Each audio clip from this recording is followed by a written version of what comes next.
Thalapathy Vijay is true inspiration for youngsters அப்படின்னு சொல்றதுக்கு ஒரு பக்காவான ஆள் தளபதி விஜய். ஸோ அப்படி இருக்கும்போது தளபதி விஜய் இஸ் கோட் அப்படின்னு சொல்லிட்டு நேற்று நள்ளிரவு 12 மணியில் வந்து ஒரு வீடியோ வந்து ஒரு கிளிம்ஸ் மாதிரி ஒரு 49 செகண்ட் கிளிம்ஸ்ல வந்து ரிலீஸ் பண்ணாங்க. அதுல வந்து ஒரு விஷயம் போட்டிருந்தாங்க, அதுதான் தளபதி விஜய் இஸ் கோட். ஸோ அப்படி இருக்கும்போது இதுக்கு நல்ல ஆக்டான ஒரு ஆள் தான் தளபதி விஜய். ஸோ அவர் தளபதி விஜய் இப்போ இருக்கும்போது இவரை வந்து நம்ம தூக்கி கொண்டு வரோம் இந்தியாவோட மோஸ்ட் டாப் ஆக்டர் அப்படின்னு இருக்கும்போது தமிழ் சினிமாவோட மோஸ்ட் நம்பர் 1 ஆக்டர் அப்படின்லாம் பயங்கரமான ஒரு பேர் வந்ததுக்கு அப்புறமும் கூட அவருக்கு ஒரு கிரிட்டிசிசம் இருக்கு. அது வந்து என்னன்னா இப்போ பாலிடிக்ஸ் என்ட்ரி பண்றாரு, அதுக்கு வந்து நிறைய விதமான மாற்று கருத்துக்கள்லாம் இருக்கிற பட்சத்துல வந்து இவரால் அந்த பாலிடிக்ஸ்ல வந்து தாக்கு பிடிக்க முடியுமா, அந்த ப்ரெஷரை அவரால் ஹோல்ட் பண்ண முடியுமா அப்படின்னு சொல்லிட்டு நிறைய டாக்க முடிச்சு. ஆனா அவர் பிகினிங் ஸ்டேஜ்ல இருந்தே அதெல்லாம் வந்து அனுபவிச்சுட்டு தான் இருக்காரு அப்படின்ற மாதிரி ஒரு விஷயம் வந்து அப்போ தெரிஞ்சிருக்கு. ஏன்னா அவர் ஃபேஸ் பண்ண கிரிட்டிசிசமோ ஸ்ட்ரகிள்ஸோ வந்து எனக்கு தெரிஞ்சு தமிழ் சினிமாவில் பெருசா ஃபேஸ் பண்ணியிருக்காங்க அப்படின்லாம் எனக்கு தெரியல.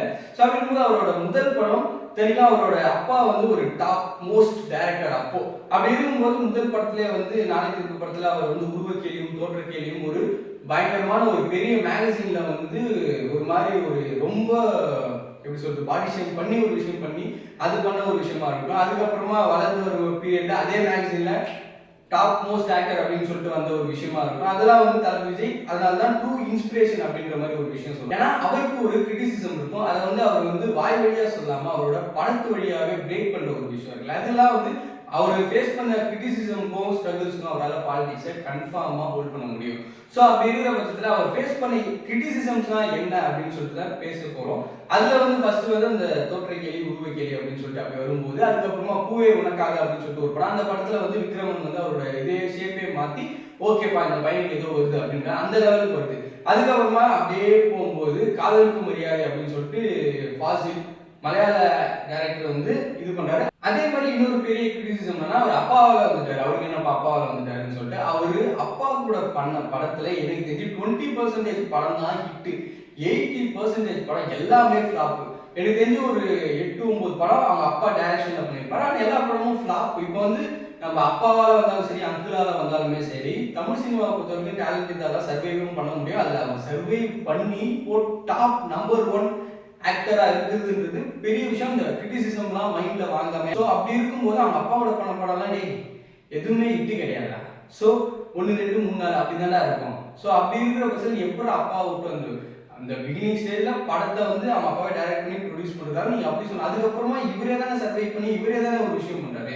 ஸோ அப்படி இருக்கும்போது இந்த விஷயம்லாம் வந்து இதுல வந்து செயல்படவே படாது. உருவக்கேலிக்கும் அதுக்கும் அவரால் முடிஞ்ச அளவுக்கு அவரோட தோற்றத்தை மாற்றி அழகா ஆகி இப்போ வந்து இந்தியாவோட மோஸ்ட் சார்மிங் ஆக்டர் அப்படின்னு சொன்னாலும் அது விஜய் தான்.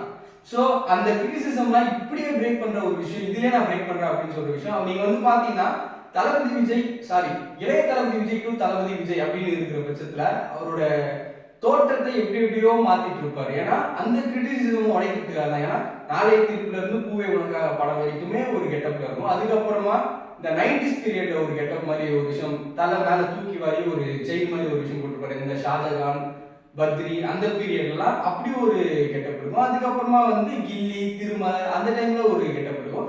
ஸோ இதுக்கு இப்போ வந்து இப்போ இருக்கிற பீரியட ஒரு படத்தும் ஒரு கெட்டப் பண்றாரு. எனக்கு தெரிஞ்சு கத்தி துப்பாக்கி அந்த பீரியட்ல போகும்போதுலாம் ஒரு கெட்டப் இருந்துச்சு. அதுக்கப்புறமா ஒன்ஸ் மாஸ்டருக்கு அப்புறமா அவரோட கெட்டப்பு நிறைய விஷயம் மாறிக்கிட்டே இருக்கும் ஒரு படத்துலயும். ஸோ அதுக்கப்புறமா வந்து அவரு நடிகர் விஜய் டு இளைய தளபதி விஜய் ஆகும்போது அவருக்குன்னு ஒரு மார்க்கெட் அவருக்குன்னு ஒரு ஃபேன் பேஸ் எல்லாம் கிரியேட் ஆனதுக்கு அப்புறமும் கூட அவர் மேல இந்த கிரிட்டிசிசம் வந்து என்னப்பா இவர் ஒரே மாதிரி படம் பண்றாரு விஜய்க்கு இதுதான் வரும் அப்படின்னு சொல்லிட்டு அந்த பீரியட்ல அப்படி போயிட்டே இருக்கிற பட்சத்துல 50வது படம்.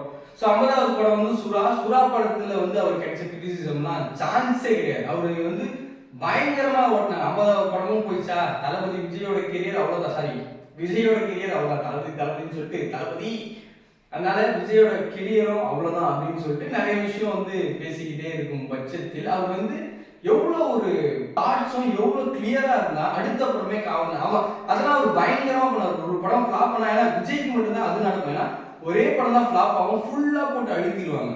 அதுக்கப்புறம் அவர் நெக்ஸ்ட் இட்டு கொடுத்தே ஆகணும். அவர் தொடர்ந்துலாம் ஃபிளாப் பண்ணாங்கன்னா எனக்கு தெரிஞ்சு எங்க பண்ணியிருப்பாங்க. அவரு கெரியரே அப்படிதான் இருக்கும். ஏதாவது ஒரு படம் எக்ஸ்பெரிமெண்டலாவோ ஒரு விஷயமா ட்ரை பண்ணுவாரு. அந்த ட்ரை பண்ற ஒரு விஷயத்துல என்ன ஆயிடும்னா ஒரு படம் தான் ஃபிளாப் ஆயிருக்கும், அது கூட ஃபிளாப்னு சொல்ல முடியாது, ஆவரேஜ். அவர் ஒரு பீரியடுக்கு அப்புறமா விஜய் மாதிரிலாம் எனக்கு தெரிஞ்சு இப்போ ஒரு சில ஆக்டர்லாம் இருக்காங்க, அவர் படம் வந்து நல்லா இருந்துச்சுன்னா சூப்பரா வரும், நல்லா இருந்தா கூட விஜய் படம்லாம் அப்படிலாம் இல்லை, நல்லா இருக்கு நல்லா இல்லை பிசினஸ் ஆயிடும். ஸோ அது வந்து அப்பவே அவர் இளைய தளபதியா இருக்கும்போதே அந்த விஷயத்த பண்ணவர் அவரு. ஸோ அப்படி இருக்கிற பட்சத்துல வந்து ஃபுல்லா அமுத்திட்டோம்னா அவருக்கு வந்து அடுத்த படமே ஹிட் ஆகணும்னு சொல்லிட்டு தேடி கண்டுபிடிச்சு ஒரு படத்தை இட்டு கொடுப்பாரு. ஸோ அப்படி பண்ணதான் காவலன். காவலனுக்கு அப்புறம் ஒரு கம்பேக். ஸோ அப்படியே போயிட்டே இருக்கும்போது புலிப்படம் ஃபிளாப்னா சேம் அதே மாதிரி தான் மறுபடியும் அழுத்துறாங்க. சரி என்ன பண்றதுன்னு தெரியும் போது தெரியப்பட்டல அப்படியே பூஸ்ட் ஆகி இப்பதான் அவர் ஒரு கான்ஃபிடன்ஸே வருது. ஏன் கான்ஃபிடன்ஸ் வருதுன்னா அவருக்கு வந்து பயங்கரமான பிசினஸ் இருக்கு. நம்ம படத்துக்கு வந்து கன்ஃபார்மா வந்து ஃபிளாப்ன்ற ஒரு மெட்டீரியல் வராது, ப்ரொடியூசருக்கு காசு வந்துடும். ஸோ அதனால எக்ஸ்பெரிமெண்டலே ட்ரை பண்றாரு. ஏன்னா அதுக்கு முன்னாடி பண்ண எக்ஸ்பெரிமெண்டல் எல்லாமே ஃபிளாப். ஸோ அதனால வந்து இப்பதான் எனக்கு தெரிஞ்சு இந்த Lokesh Kanagaraj wave, Nelson wave அப்படின்னு பண்ணும்போது தான் அவருக்கு வந்து அந்த எக்ஸ்பெரிமெண்டல் மேல ஒரு கண்ணியே போகுது. நீங்க வந்து மாஸ்டருக்கு அப்புறம் பாத்தீங்கன்னா அவர் பண்ணது எல்லாமே ஓரளவுக்கு எக்ஸ்பெரிமெண்டலான ஒரு ஸ்கிரிப்ட் தான். மாஸ்டர் ஆகட்டும், அப்புறம் வந்து எனக்கு கேட்டா வாரிசே எக்ஸ்பெரிமெண்டல் தான். ஏன்னா அவர் வந்து அந்த தாட் ப்ராசஸ்ல எப்படி பண்றாருன்னு தெரியாது. ஏன்னா வாரிசு பீரியட்லாம் தமிழ் சினிமா வந்து மாறிச்சு. ஓடிடி எல்லாம் பார்த்து ஒரு மாதிரி பயங்கரமா மாறினவங்க இந்த டைம் இந்த படம் பார்த்தா ஆனா அது வாரிசுனா ஃபிளாப் இல்ல, ஹிட் இல்ல. ஸோ அவரோட ஒரு கிரியேட்டிவிட்டி ஐடியான்றது ஒரு விஷயம் இல்லை. இது வந்து ஒர்க் அவுட் ஆகும்பா அப்படின்னு சொல்லிட்டு அந்த ஒரு விஷயம் நம்மள வந்து பழசா பார்த்தாலும் பார்ப்பாங்க, புதுசா பார்த்தாலும் பார்ப்பாங்க அப்படின்னு சொல்லிட்டு இப்போ கோட் வரைக்கும் வந்திருக்காரு. ஸோ வெங்கட் பிரபு தளபதி விஜய் ஜாயின் ஆகும் போதே எனக்கு வந்து ஒரு பயங்கரமான கண்டென்ட் சாலிட் படமா வரும் அப்படின்னு சொல்லிட்டு எனக்கு பயங்கரமான ஒரு எதிர்பார்ப்பு. ஸோ அதை வந்து பூர்த்தி பண்ணுவேன். ஏன்னா வெங்கட் பிரபு எந்த ஆக்டரோ யார் கூட செஞ்சாலும் அவரு அந்த படம் நல்லா இருக்கு நல்லா இல்லை செகண்டரி, ஆனால் அந்த கண்டென்ட் சாலிடான ஒரு விஷயம் வரும். ஸோ அப்படி இருக்கும்போது இப்போ வரைக்குமே தளபதி விஜயும் கிரிட்டிசிசமும் கூடவே இருக்கும். அதை ஒரு உடைத்து அதை வாய் வழியால் சொல்லாமல் அவர் செயல் வழியாகவே செய்வதுதான் தளபதி விஜயின் ஒரு பயங்கரமான ஒரு விஷயம். ஸோ அவரால் பாலிடிக்ஸ்ல சர்வைவ் பண்ண முடியும்ன்றது எனக்கு தோணுது. So very very happy birthday Thalapathy Vijay அப்படின்னு சொல்லிட்டு இந்த வீடியோ கடையை சாத்திட்டு நான் கிளம்புறேன். ஸோ இந்த வீடியோ உங்களுக்கு பிடிச்சிருந்துச்சுன்னா லைக் பண்ணுங்க, கமெண்ட் பண்ணுங்க, ஷேர் பண்ணுங்க. முடிஞ்சா வியூ சேனல் சப்ஸ்கிரைப் பண்ணிடுங்க. தளபதி விஜய்.